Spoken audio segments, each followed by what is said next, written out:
Good morning welcome to my channel. तो এখন সকালে প্রায় 9:35 মতো বাজে আর আমার ঘুম থেকে উঠতে আজকেও দেরি। কি বলবো, এত ঠান্ডা লাগছে যে আমি ঘুম থেকে উঠতেই পাচ্ছি না। আমার ভীষণ, আমি শীতকাতুরে। তো সকালবেলা চাটা নিয়ে চলে এসেছি আর আজকে যাব মামার বাড়ি। তো পৌষ সংক্রান্তির ওখানে আজকে নেমন্তন্ন রয়েছে। তো ওখানে গিয়ে কী কী মজা হবে আর কি কি করব সেগুলো আপনাদের সাথে শেয়ার করি।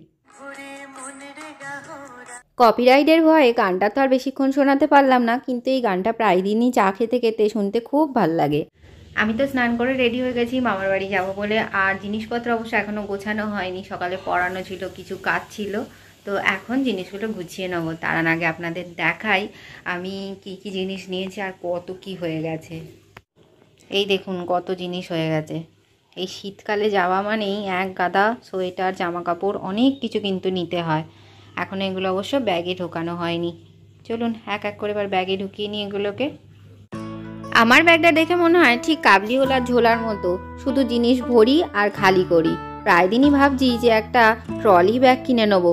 মাঝে মাঝেই কোথাও না কোথাও আমার তো ট্যুর থেকেই থাকে, তো একবার ঢোকাবো জামা কাপড়, আবার বার করে নেবো। চলুন, অনেক জামা কাপড় আছে, এক এক করে সব ঢুকিয়ে নিয়ে ভেতরে।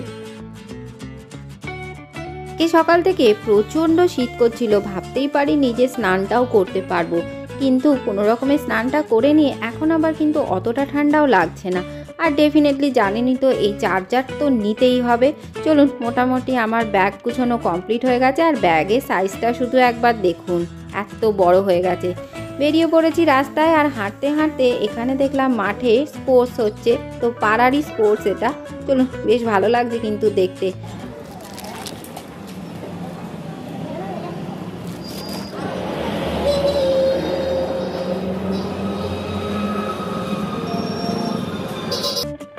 এখন প্রায় দুপুরে 1:30 মতো বাজে। তো বাড়ি থেকে আসার সময় একটাও টোটো পাইনি, কেউই আসতে চাইছে না। তবে হাঁটতে হাঁটতে চলে এসেছি মামার বাড়ির প্রায় কাছে। আর ব্যাগটা তো খুবই ভারী হয়েছে, দেখলেনি। চলুন যাওয়া যাক এবার। চলে এসেছি মামার বাড়িতে আর এসেই দাঁড়ান দেখাচ্ছি, দেখতে কিন্তু বসে পড়েছি। একটা ডিটেকটিভ মুভি দিয়েছে, এটা তোমার ভীষণ ফেভারিট, তো একটু দেখে নি এখন বসে বসে। যেহেতু স্নান করে এসেছি তাই চুলগুলো কিন্তু খুব ভিজে, এখনো একদমই শুকায়নি, তাই একটু খোলা থাক। আজকে কত রকমের ভাজাভুজি হয়েছে, 1 2 3 4 5, যেন মনে হচ্ছে আজকে আমার জন্মদিন। রবিবারে দুপুরবেলা টিভি দেখতে দেখতে ভাত খাবার মজাই কিন্তু আলাদা, তাই না বলুন? অনেক দিন বাদে টিভি দেখতে দেখতে ভাত খেতে বসেছি। চলুন খেয়ে দিই। ডাল দেবো, বিউলির ডাল না দেবো না, আমি শাকটা খাই না। তুমি খাওয়া দাওয়া সেরেই একটু রোদের আশায় এখন ছাদে চলে এসেছি। তো বড় মামিও আসবে, তার আগেই আমি একদম পালিয়ে এসেছি। আর সিনেমা দেখার মতো কোনো ধৈর্যই থাকলো না, ভীষণ শীত করছে। আর ওই যে ছোট মামা দাঁড়িয়ে রয়েছে, আর এদিকে বরাবরের মতো ট্রেন যাচ্ছে। তো আজকে তো বাড়িতে পিঠে খাওয়ার নেমন্তন্ন হয়েছে। এদিকে প্রথমে একটা সুজির পিঠে করবে বলে সুজিটাকে ভালো করে জলের মধ্যে এটাকে গোলাচ্ছে। তো দেখুন কীরকম টাইট হয়ে গেছে। এটাকে মানে ভালো করে গোলানো খুবই কঠিন ব্যাপার, নিচেটা আবার ধরেও যায় অনেক সময়। তো এই সুজির পিঠেটাকে আমাকে আবার গড়তে দিয়েছে, কিন্তু আমি খুব একটা ভালো পাচ্ছি না, সুজি ভীষণভাবে হাতে আটকে যাচ্ছে। তাও কয়েকটা চেষ্টা করে অনেক কষ্টে বানিয়েছি। তোমার বান্ধবীও এসেছে, ও খুব একটা ভালো পারছে না। এটা ফাটেনি, হালকা হালকা গরম থাকতে থাকতেই করে ফেলতে হবে। এই যে সবাই একসাথে মিলে বসে যে কোনো কাজ করার মজাই আলাদা। আর এদিকে পিঠে বানানোর মজাও কিন্তু আলাদা। বড়মামি এদিকে সরু চাকলি করছে। এই এতগুলো পিঠের মধ্যে এই সরু চাকলিটাই কিন্তু আমার সবচেয়ে ফেভারিট। আর মা এদিকে সেদ্ধ পিঠের জন্য চাল গুঁড়িটা মেখে নিচ্ছে। চাল ডাল যদি ঠিক হয় তবে তো এইটা না না, ধোসায় মনে হয় চালটা বেশি দেয়, এতে মনে হয় ডালটা বেশি দেয়। কিছু বেশি দেয় না, ডাল বেশি দিলি আর না, ওটা চাল গুঁড়িটাই বেশি থাকে। হ্যাঁ গো, চুচু করে। হ্যাঁ, ওতে চাল গুঁড়িটা বেশি থাকে আর এতে ডালটা মনে হয় বেশি থাকে, কারণ অত ডালের দাম বেশি, তবে দেবে করতেছে। এই যে সেদ্ধ পিঠে বানানো হয়ে গেছে, একটু অদ্ভুত দেখতে হয়েছে, যাই হোক মোটামুটি খাওয়ার মতো হলেই হলো। আর এই যে এক থালা সেদ্ধ পিঠে হবে। এগুলো বানানো হয়েছে, এরপর এখনো সেদ্ধ হবে, তারপরে তো সেদ্ধ পিঠে হয়। কি হচ্ছে এখন হচ্ছে সরু চাটুরি। আমার এই এত কিছু হচ্ছে, এর মধ্যে সরু চাটুরিটা সবচেয়ে বেশি ভালো লাগে। আর বধু মানে বড় মামিও এইটা সবচেয়ে বেশি ভালো করে। আর গুড় দেওয়া হয়েছে বলে এরকম হয়েছে। এতক্ষণ শুধু আমার একজন বান্ধবী ছিল, আর একজন দেখুন এখন চলে এসেছে মান্তু। এই যে দুজনে মিলে বকর বকর করতে করতে এদিকে পিঠে বানানো হচ্ছে। এই যে সবাই মিলে এখানে জয়েন হয়ে যায় না, এটাই সবচেয়ে আনন্দের কথা, আর মজাও লাগে। সবচেয়ে বড় কথা, খাওয়াটা এখানে বেশি ইম্পর্টেন্ট আমি বলবো না, সবাই মিলে পার্টিসিপেশনটাই সব থেকে আনন্দের। এই যে বাটি বানাবেন এরকম করে বাটি, ঠিক আছে? আমার থেকে শিখুন, এরকম করে বাটি বানাবেন সুন্দর, সব পিঠে ফেটে যাবে। তারপরে ফাটবে না। এই বাটির মধ্যে সুন্দর করে এই যে এইটুকু দেবেন না, একটু বেশি করে দেবেন। জীবনে নিজেই প্রথম করছে আর বড় বড় বন্ধ করে দেবেন, ঠিক আছে?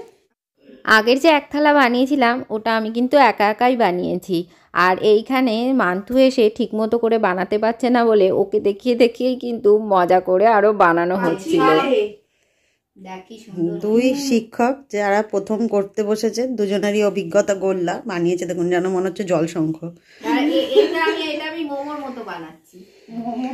খেতে সবই বাজে হবে, কারণ না পুর দিচ্ছে ভেতরে,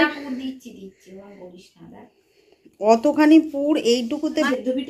এই যে পিঠে, যেটা আপনারা হয়তো বলে দিতে হচ্ছে, কারণ দেখতে তো একটা পিঠের মতো নয়, এই সেবই আলাদা। যে বলছে তার পিঠে দিয়ে দেবো এইসব বাজে কথা বলার জন্য। সত্যির আর যোগ নেই।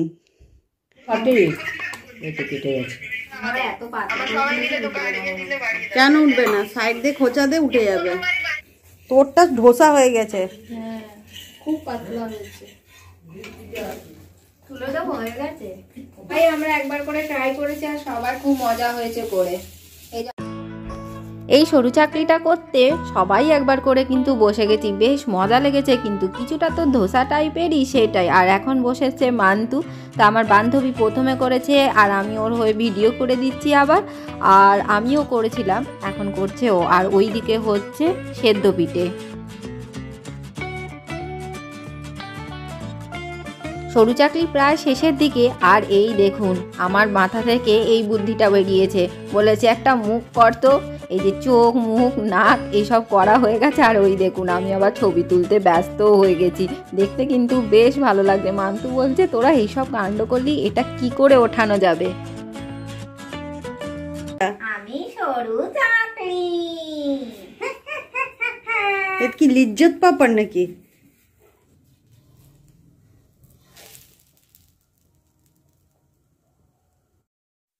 সবার মধ্যেই কিন্তু এই ছোটর বয়সটা কিন্তু বর্তমান থাকে। এই দেখুন কি সব আমরা করেছি। এটা হলো খড়, এটা কিন্তু খেতে, এটা বাদ দেওয়া। এবার দিয়ে খড় খা।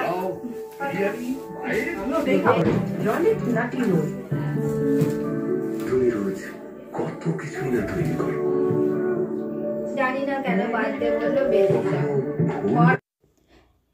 রাত্রিবেলা এইসব বানানো টানানো হয়ে তো গেছে, সব ঘরে নিয়ে চলে এসেছি। কিন্তু প্রচণ্ড ঠান্ডায় কেউ আর খাবার কথা যেন ভাবতেই পারছে না, সবাই কেঁপে গেছে। আর এই দেখুন গুড়টা দেখে মনে হচ্ছে পুরো মধু। কিরে তোরা সরু সরু, তোদের দিকটা মোটা, আমার দিকটা তো পাতলা কেন? এই একটু ওঠ না, এটা খুলতে দে।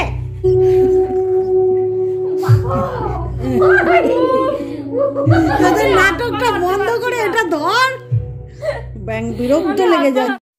ঠান্ডায় আমার আর মান্তুর অবস্থা যেন বেশি খারাপ, দুজনেই যেন জমে যাচ্ছি শীতে। আর এই যে বান্ধবী পাতের মধ্যে নিয়ে নিয়েছে একটা সরু চাকলি। সরু চাকলিটা কিন্তু ভীষণ সুন্দর হয়েছে, একদম পাতলা, আর খেতেও খুব ভালো হয়েছে। আর এই যে ও খাচ্ছে গুড়ে ডুবিয়ে ডুবিয়ে। সত্যি সব কটা জিনিস খেতে কিন্তু খুব ভালো হয়েছে। আর বোন বানিয়েছে পাটিসাপটা, তো পাটিসাপটাটাও খেতে কিন্তু খুব ভালো হয়েছে।